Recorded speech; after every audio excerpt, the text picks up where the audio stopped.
During our testing using a Quintic ball roll to measure the results of the putter and the initial roll on the golf ball, we were able to deduce the base characteristics that we're really looking for that's critical. You know, how is that golf club delivered back to the golf ball and what effects does that have on the ball itself?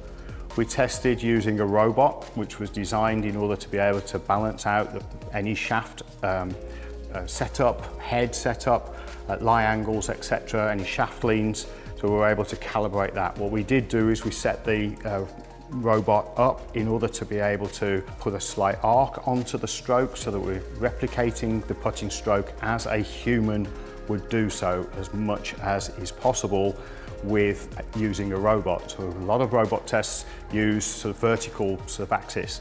That can offer some variables because we're not actually swinging the putter the way that it's designed to be swinging, you know, on the shaft plane. We also, as much as possible, use the same putter head so that we could get the same data metrics from shaft and head data so that if there was any influence from toe hang, etc. during the stroke. When we're talking about launch angles, a golf ball could be launching into the ground or off the ground within 2 degrees, so that can be quite a significant effect on the golf ball. If you want to improve your putting, you need a consistent launch on that golf ball, not just in direction, you know, which to some degree the player is in control of, but at the same time, this shaft deflection is going to have that effect as well. So launch and shaft deflection.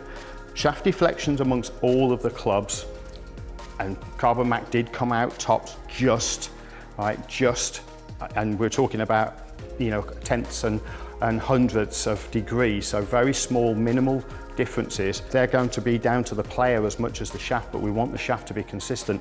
And if we're getting within half a degree on that, then that's actually fantastic. A golf ball must launch level to the ground. That allows it to remain in contact with the ground as much as possible, allow friction then to grab hold of the golf ball. The initial speed will cause the ball to skid. After that speed has dissipated, then friction and speed will fight over the next part of the putt, which is how quickly the ball gets into true roll. If we want the golf ball to roll effectively, we've got to be able to deliver the club effectively. And for me, the data stacks up that the Carbon Max shaft is the most stable shaft that we have available to us and is worth every single penny of its investment into your club. If you want to see your putting improve, put a Carbon Max shaft in your putter.